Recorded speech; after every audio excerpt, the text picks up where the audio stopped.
Hello people of the internet, welcome to Paint to Life episode 46, the YouTube channel where we take tiny plastic miniatures, throw some acrylic paint on them, and breathe life into them with storytelling so you might learn something new on the subject or take the story to make it your own.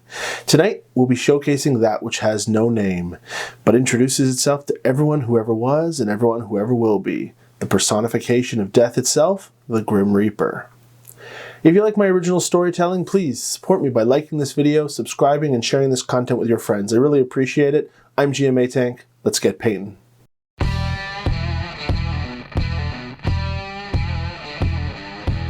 Alright, if you missed last week's episode, you can find it here, should your device support it. I painted a nightmare dragon and we learned the story of Tormentia. It was dark, yes, but could it be as dark as tonight's episode? Because I could not stop for death, he kindly stopped for me.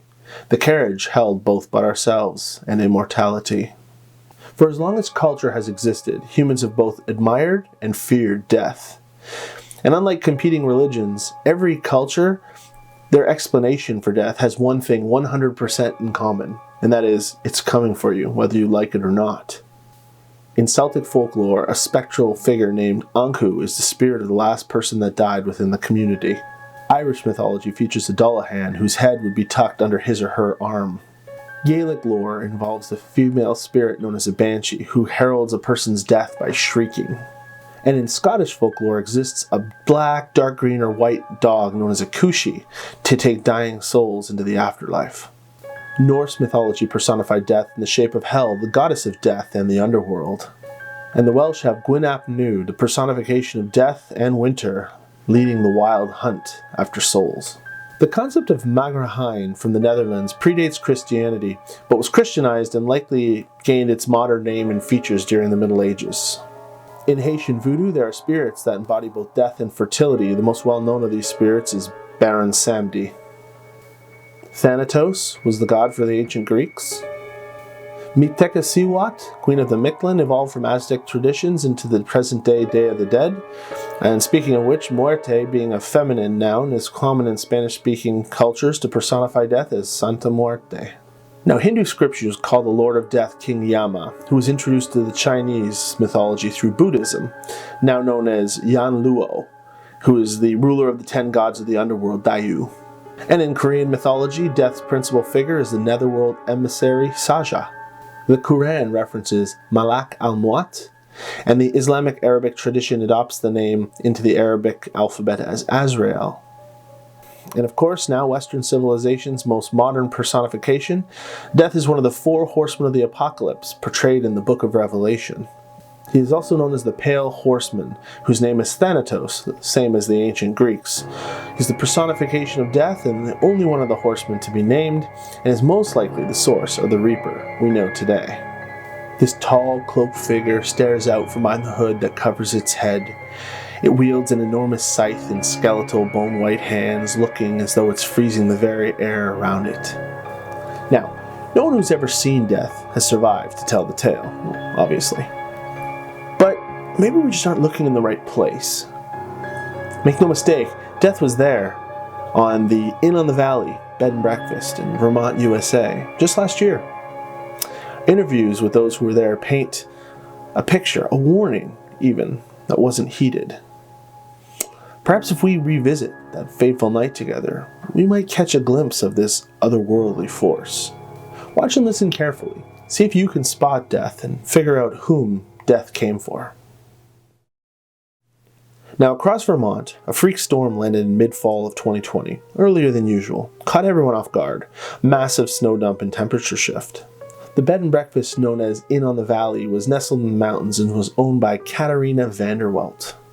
It had been vacant for weeks due to COVID-19 travel restrictions. Now, it says here, her expenses and comments to friends were that she was preparing for last-minute guests to stay the evening. We know there was Victor Olscott and his elderly infirm father, Oleg. Now, they required a ground floor room as Oleg couldn't do the stairs very well.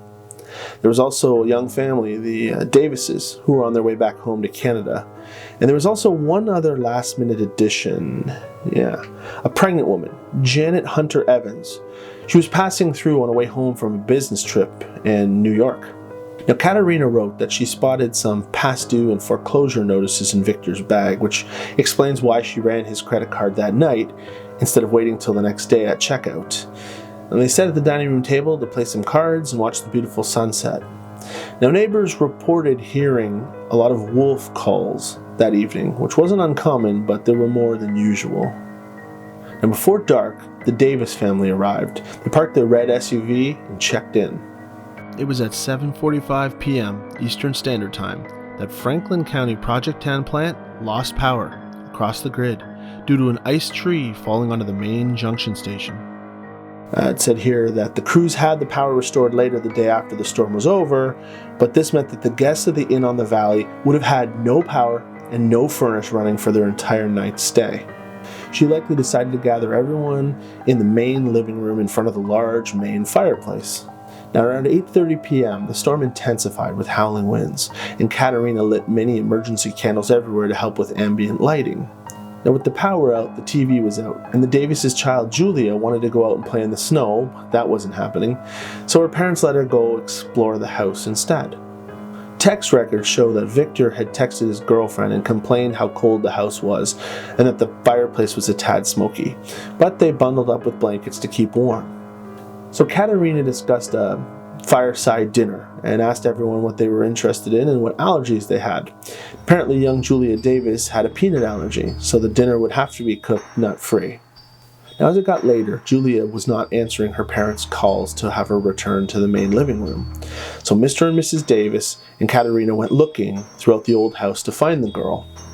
Now, Victor might have wanted to go help look for the little girl, but we know that he stayed alone with his father. And it's possible during this time together, while alone, Oleg might have told Victor about the inheritance money he would receive upon Oleg's death. But it's also possible Victor already knew this. We know they found Julia hiding in the sunroom, staring at the glass, because they returned talking about it right as Janet Hunter Evans arrived to check in. She texted about the spectacle to her husband. OMG, it's pitch black to get here, and inside it's as cold as ice. Just a sputtering fire and two old-looking Russians huddled under a blanket with absolutely no sign of the owner. Classy. LOL, she just got here. I guess the little girl was hiding for them all in the sunroom, being all creepy like that at the glass. I can't wait to have one of our own. Now, Katerina cooked dinner for everyone using a gas stove. It was beans and wieners. We know it was because at the time, Janet Hunter Evans, the pregnant woman, left her a 1-star Karen Yelp review and further complained about the bed and breakfast, lack of hot water, and heat in general. Now, it also appeared that Julia sat in some black soot on the hearth extension beside the fire while roasting marshmallows and smeared it all over her clothes, prompting her to change at the time into her pajamas. Now, it's about this time we know that everyone began to imbibe some alcohol at this point. Hard liquor and wine. That is everyone except the pregnant Janet and the underage Julia. Additionally, those drinking began to get tipsy and slurring their words a bit. And there were also more reported wolf howls at this time. Now, Julia's mother and father began to complain about feeling tired and went to bed around 10 o'clock p.m. But they allowed Julia to stay up and play her mobile game for a little while longer. 11:10 p.m. is when Katerina took a mobile phone call from an unknown number. She left a voicemail in return. Now, during the acquired voicemail, she sounds frantic and can be heard telling her company that she had to go right now. Mind you, this is despite being quite intoxicated, so she goes out into the storm, gets into her car, and drives away in the dark blizzard. Now, it was right about this time that Victor texts his girlfriend to announce that Janet had just gone to bed with a headache. And despite not drinking, he said she stumbled to her bed, leaving her purse beside the recliner. Now, it appears Victor might have been contemplating stealing from Janet, maybe when young Julia went to bed and his father fell asleep, but that's just my opinion from the log. So Julia played her mobile game until the battery died at 11:40 p.m., who also would have seen Janet's open purse. Now, sometime during the night, it's believed Oleg woke his sleeping son Victor, who was sleeping in a chair with multiple blankets beside him, and asked for another pillow to get comfortable. Drunkenly, his son would have staggered to grab an extra pillow from the linen closet.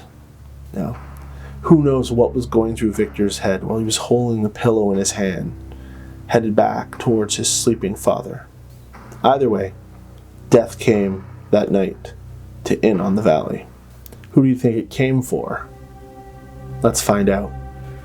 So, do you think Victor smothered his father to claim the inheritance money? Do you think Julia ate the chocolate bar out of Janet's purse and had an allergic reaction to the peanuts? Do you think Katerina lost control of her vehicle and crashed while driving intoxicated? Did wolves break into the house and eat someone? In truth, everyone who stayed that night on Inn on the Valley succumbed to carbon monoxide poisoning. The large chimney was blocked. It was the first fire of the season and it was not properly checked and prepared. Soot on the hearth, sputtering, smoky fire were some of the signs. The odorless, tasteless, invisible gas began filling the house when Katerina first lit the fire before the power went off, and it only intensified as the furnace was off and more fuel was added to keep the heat. The slurring, dizziness, and headaches were all misidentified as symptoms of alcohol consumption. No, everyone who stayed over that night perished, except Katerina, who left them all behind. She may have survived this time, but death is just around the corner, and her time too will come.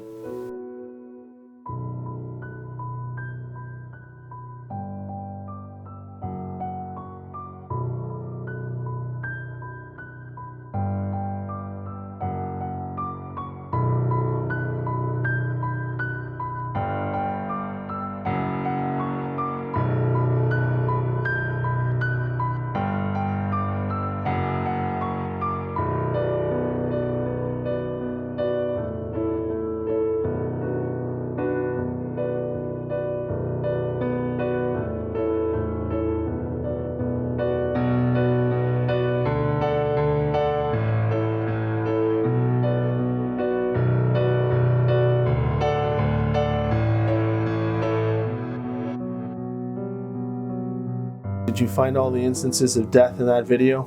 I tried to sneak them in there, but with different levels of brightness depending on what device you're working on. Maybe they were more obvious to some of you than others, and some of you probably didn't see them at all if your screens were too dark.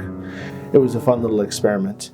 And I should say this, for the record, that entirely was fiction. I made that whole story up. All names, places, events were entirely concocted for the story to amplify the Grim Reaper-esque episode for tonight. Here's Katerina and Death for the shelf. So I hope you enjoyed it. If you did, leave a comment in the comments below. Head on down to your friendly local gaming store, pick up some brushes, some paints, some miniatures, and give miniature painting a try. It's a lot of fun. And a quick update.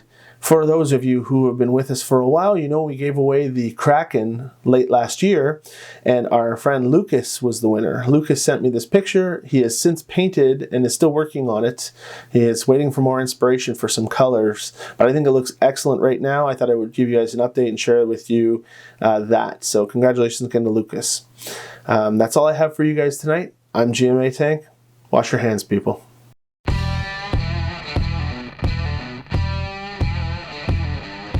Right, that's a wrap. Light.